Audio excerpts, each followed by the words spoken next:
Halo semuanya, kali ini kita akan membahas materi sel elektrokimia, yaitu bagian sel Volta atau sel Galvani. Yuk disimak videonya.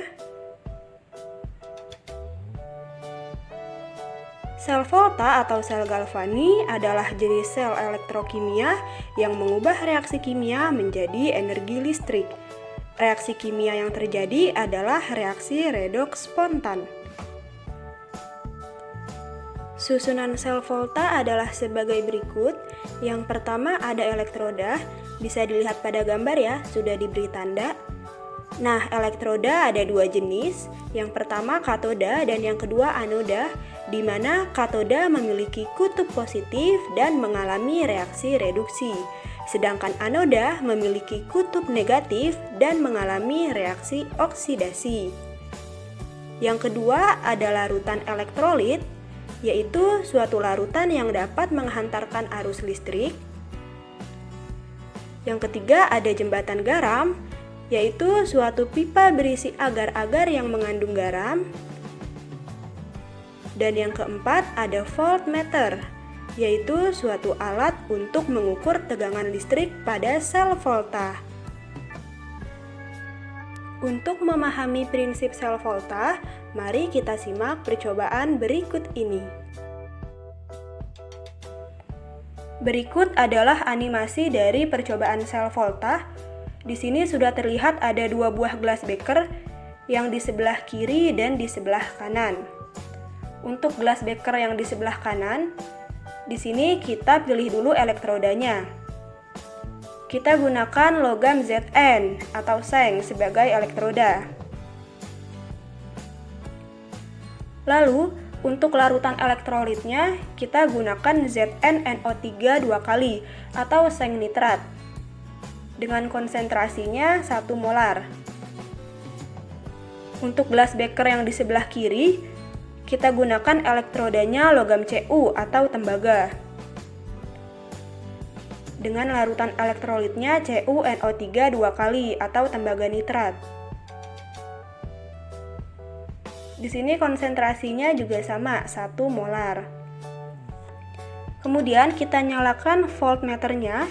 Nah, terlihat bahwa aliran elektron bergerak dari Zn menuju Cu dengan tegangan listrik yang dihasilkan sebesar 1,1 volt. Perlu diketahui bahwa aliran elektron akan bergerak dari anoda atau kutub negatif menuju katoda atau kutub positif. Sehingga di sini Zn sebagai anoda yang akan mengalami oksidasi, sedangkan Cu sebagai katoda yang akan mengalami reduksi. Selanjutnya kita perhatikan elektroda Zn. Nah, di sini Zn mengalami oksidasi, di mana Zn akan melepaskan dua elektron dan berubah menjadi ion Zn2+. Nah, dua elektron tersebut akan menuju elektroda Cu dan ion Zn2+-nya masuk ke dalam larutan elektrolit. Untuk elektroda Cu, di sini terdapat dua elektron yang berasal dari Zn akan berinteraksi dengan ion Cu2+ yang ada dalam larutan elektrolit. Sehingga ion Cu2+ tersebut akan menangkap dua elektron, kemudian membentuk endapan Cu yang menempel pada elektroda Cu. Sehingga pada elektroda Cu nanti makin lama makin tebal, sedangkan pada elektroda Zn makin lama makin terkikis.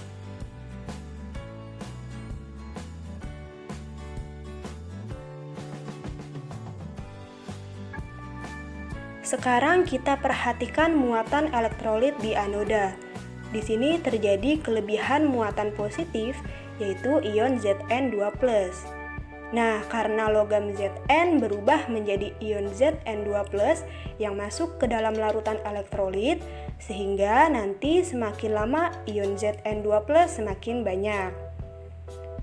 Untuk muatan elektrolit di katoda, di sini terjadi kelebihan muatan negatif, yaitu ion NO3- atau ion nitrat. Perlu diingat bahwa larutan elektrolit yang digunakan adalah CuNO3 dua kali. sehingga memiliki ion Cu2+ dan NO3-. Nah, ion Cu2+ dari larutan elektrolit tersebut berubah menjadi endapan Cu yang menempel pada elektroda Cu. Sehingga pada larutan elektrolit tersebut semakin lama akan semakin banyak ion negatif, yaitu NO3-. Untuk mengatasi hal tersebut digunakan suatu jembatan garam. Di sini digunakan KCl. Nah, karena kita tahu elektrolit di anoda banyak mengandung ion positif, maka ion Cl- dari jembatan garam masuk ke dalam elektrolit di anoda untuk menyeimbangkan muatannya. Sedangkan pada elektrolit di katoda, karena banyak mengandung ion negatif, maka ion K+ dari jembatan garam akan masuk ke elektrolit di katoda.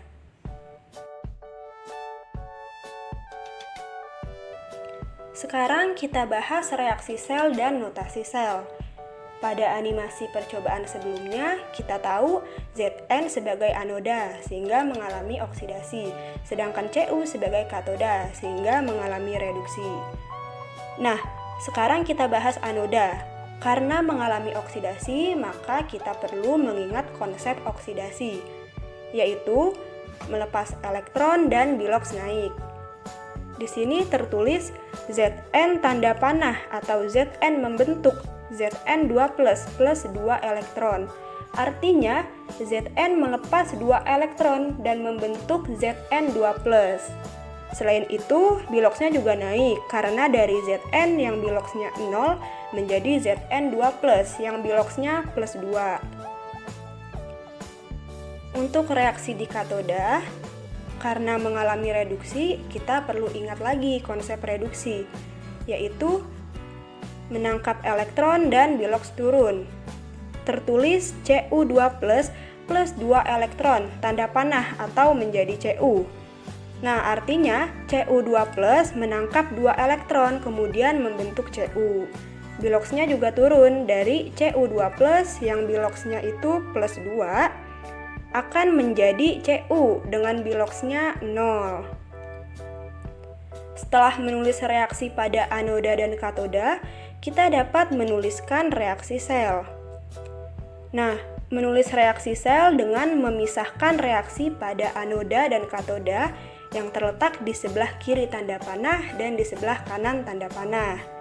Selain itu, karena jumlah elektronnya di sini sama, maka dapat diabaikan atau dicoret saja. Sehingga reaksi selnya Zn plus Cu2+ tanda panah atau menjadi Zn2+ plus Cu. Selain itu, kita juga bisa menuliskan notasi sel dengan menggunakan garis. Penulisannya dimulai dari reaksi di anoda, yaitu Zn garis Zn2+. Artinya Zn menjadi Zn2+. Dilanjut dengan jembatan garam dengan 2 garis, lalu dengan reaksi di katoda Cu2+ garis Cu, artinya Cu2+ menjadi Cu. Untuk E0 dan E0 sel akan kita bahas selanjutnya. Kita bahas dulu untuk yang E0, yaitu potensial elektroda standar. Sering juga disebut potensial reduksi standar karena dituliskan dalam bentuk tereduksi. Ini merupakan potensial listrik yang dihasilkan elektroda pada reaksi reduksi dalam keadaan standar, yaitu 25 derajat Celcius dan 1 atm. Nah, ini adalah tabel potensial reduksi standar. Dalam tabel ini terdapat nilai potensial reduksi serta reaksi reduksinya dari berbagai macam elektroda. Tiap elektroda mempunyai nilai potensial reduksi yang berbeda-beda. Untuk elektroda hidrogen mempunyai nilai potensial reduksi 0 volt, sehingga dijadikan sebagai elektroda standar atau pembanding. Nah, dalam tabel ini semakin ke atas E0 makin positif atau nilai potensial reduksi makin besar, sehingga mudah mengalami reduksi. Apabila semakin ke bawah, E0 makin negatif atau nilai potensial reduksi makin kecil, sehingga mudah mengalami oksidasi. Selanjutnya, potensial sel atau E0 sel. Kita harus tahu bahwa aliran listrik dari katoda atau kutub positif menuju anoda atau kutub negatif. Listrik mengalir dari kutub dengan potensial tinggi ke potensial rendah, sehingga E0 katoda lebih besar daripada E0 anoda. Untuk E0 sel, yaitu selisih antara nilai potensial katoda dan anoda, bila dirumuskan menjadi E0 katoda dikurang E0 anoda, atau E0 reduksi dikurang E0 oksidasi. Nah, jika nilai E0 sel lebih besar daripada 0, maka reaksi berlangsung spontan. Berikut adalah contoh soal. Suatu sel volta tersusun dari elektroda Mg dalam larutan Mg2 plus 1 molar dan elektroda Zn dalam larutan Zn2 plus 1 molar. Di sini sudah diketahui reaksi reduksi serta nilai potensial reduksinya. Pertanyaan yang A menentukan anoda dan katoda, yang B menentukan potensial sel, dan yang C menuliskan reaksi anoda dan katoda, reaksi sel, serta notasi selnya. Sekarang kita bahas ya. Untuk yang A, katodanya adalah Zn, karena memiliki E0 yang lebih besar, yaitu min 0,76 volt. Sedangkan anodanya adalah Mg, karena memiliki E0 yang lebih kecil, min 2,37 volt. Untuk yang B, E0 selnya bisa dicari dengan rumus E0 katoda dikurang E0 anoda. Nanti hasilnya plus 1,61 volt. Untuk yang C, pada reaksi anoda ini, karena kita tahu anodanya adalah Mg, maka kita tinggal menulis kembali reaksinya. Namun perlu dibalik di sini reaksinya, karena anoda itu mengalami oksidasi, sedangkan yang diketahui pada soal masih dalam bentuk reduksi. Selain itu, E0-nya juga berubah tanda, dari yang negatif menjadi positif. Untuk katoda, ini kita tinggal menuliskan kembali reaksi logam Zn yang diketahui pada soal, karena sama-sama dalam bentuk tereduksi. Untuk E0-nya juga tidak mengalami perubahan tanda. Nah, setelah kita menuliskan reaksi anoda dan katoda, kita bisa menulis reaksi selnya. Dengan menuliskan kembali reaksi pada anoda dan katoda, yang di sebelah kiri tanda panah dan di sebelah kanan tanda panah. Karena di sini jumlah elektronnya sudah sama, maka bisa diabaikan. Untuk E0 selnya tinggal dijumlahkan, nanti hasilnya plus 1,61 volt. Selanjutnya notasi sel bisa ditulis dari reaksi anoda dulu, kemudian ada jembatan garam garis 2, lalu reaksi katoda. Penerapan sel volta dalam kehidupan sehari-hari biasanya pada baterai dan aki.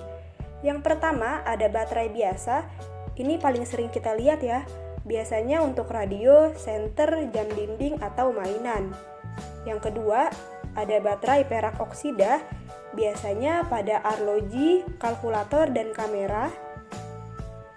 Lalu ada baterai litium atau sering disebut juga baterai litium ion, biasanya pada handphone, laptop, dan juga tablet. Lalu ada aki, ini biasanya pada kendaraan bermotor seperti mobil dan sepeda motor. Sekian untuk materi sel volta atau sel galvani. Sampai bertemu pada materi selanjutnya.